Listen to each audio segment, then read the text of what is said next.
Being a creator and making videos and putting them on YouTube and writing on Instagram and on my blog and putting it all out into the world, that used to be my therapy. And eventually I healed myself and I healed my traumas and I found my now wife. We got married, we settled down, we have a puppy, and everything's really chill. I really don't have any problems anymore. I don't really have any issues except for the occasional pain on my body, maybe. But even that, yeah, there's just everything's flowing in life. And I'm immensely grateful for that because for the longest time, I was struggling really, really, really hard. I was going through a lot of depression and anxiety, a lot of unhealthy relationships and dating scenarios. And it was rough for many, many, many years. Really, ever since I was a teenager until, like my mid to late 30s. So that's like 20 years of, just roughing it. And what going through these rough times and struggling in life enabled me to do, though, was sharing myself with the world in a way that it felt really good. And it felt really good because one of my now integrated traumas, I guess, is that I wanted to be seen, I wanted to be heard, I wanted to be validated. And so this is definitely one reason why I started creating content and why I started putting my writing out there in the first place back in 2011, actually even earlier than that. I always had this drive to share myself with the world for some reason. And I couldn't explain it back then, but eventually it all made sense. I realized, okay, I have this need to be seen. I have this need to be heard. And I really needed the likes and the comments and the subscribers and the followers. And I also had a lot of things to share because I was going through a lot of rough stuff. And I, at one point in my life, decided to talk more about that on social media and in my YouTube videos. And doing that was really healing at the time. It helped me to de-shame a lot of parts of myself that I felt embarrassed about or ashamed of. I even did a 30 days of vulnerability challenge on YouTube back in 2016, I think it was.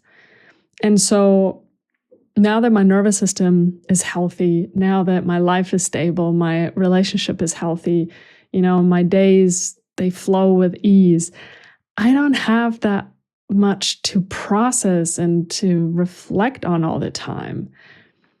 Whereas back then I did. A lot of the stuff that I shared on social media and in my videos and in my writing was me reflecting on things that I've learned on my healing journey, on my personal growth. And I also realized that I used to write and create videos and shoot photography and in a way to distract from my loneliness and really to make myself feel better. I used to really struggle with loneliness, and creating helped me to feel less lonely because when I was creating, I felt connected to myself. And when I was putting it out to the world and I got feedback for it, I felt connected to other people. And so there's all these factors as to what drove me to create for so many years. The need for validation and to be seen, to process experiences and share my growth and my personal development, and also to not be lonely. So those are three really big reasons to create. And now those three reasons aren't relevant anymore. And so as I was reflecting before making this video, I did a little bit of research, and there is this idea of the myth of the suffering artist. And I don't actually think it's just a myth. I found this article on Psychology Today. I think this is where I got this paragraph from. I did a really bad job at referencing where I got my quotes from here, but I'm just going to read it out to you because it really spoke to me. It's clear that psychological turmoil can have an awakening effect on creativity. Musicians and writers sometimes find that their inspiration fades away when their lives are comfortable and stable, and that a period of turbulence, a breakup, illness, or depression can reawaken their creativity. To give an example, Bob Dylan's 1974 album Blood on the Tracks was heralded as a return to the height of his creative powers after years of indifferent albums. The album emerged from the breakup of his marriage, with many of the songs describing his sorrow and grief. Yeah, that's huge. And so, yeah, I guess especially when it comes to my creative voice, to making videos, to really fully embrace my authentic and creative voice again, I can't be looking back, because I'm not the Connie who I was 5 years ago, 10 years ago, 15 years ago. I need to be looking forward, and I need to be looking in new places, I guess. And I'm excited about that. It also scares me because I've really been struggling to put myself out for several years now. I think it started back when I started dating my now wife back in 2020, I was creating quite regularly up until that point. And then when we started dating, I started having these skin issues. I had this eczema in my face and just didn't look good. And so I didn't want to put myself on video anymore. And I took a break for quite some time from making videos because of that. And it was really difficult to get back into the habit of making videos again. And now, as of, I think it maybe started last year, that I really started to feel that urge, that really deep desire to start making videos again and to really put myself out there more beyond just, written posts on Instagram. And I have been creating, but very inconsistently.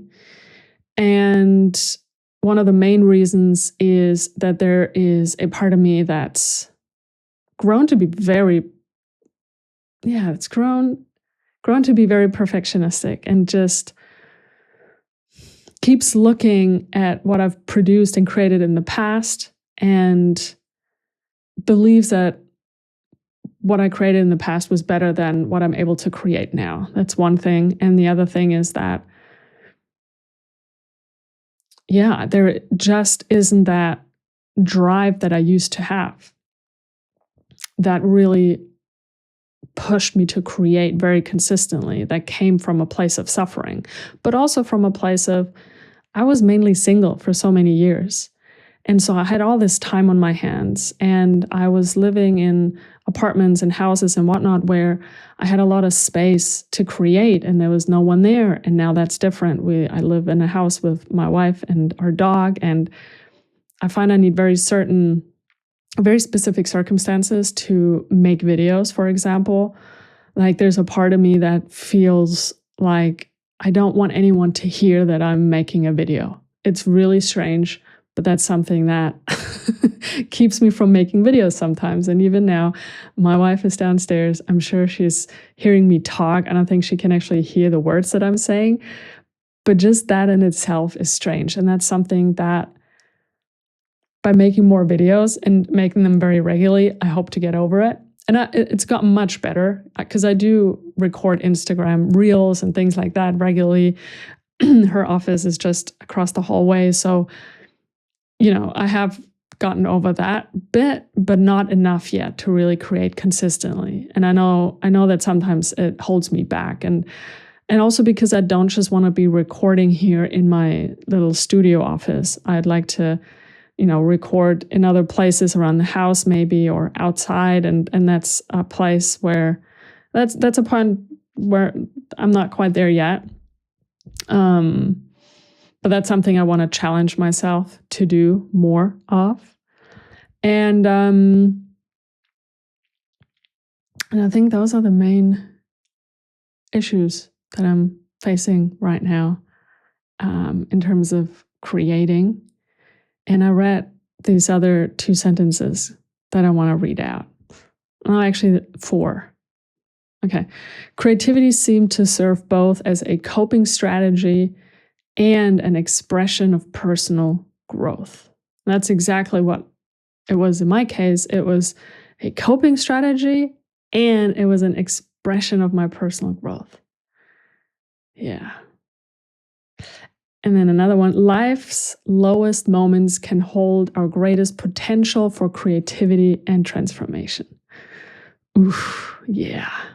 Some of my lowest moments, they really, once I sort of moved through it, at least a little bit, and I did see the light at the end of the tunnel, those moments really sparked massive creativity in me, which was really beautiful. So I guess the question is for me today, what sparks my creativity now? Because I can now create from a regulated place, from a place of inner peace and contentment and fulfillment and ease and flow.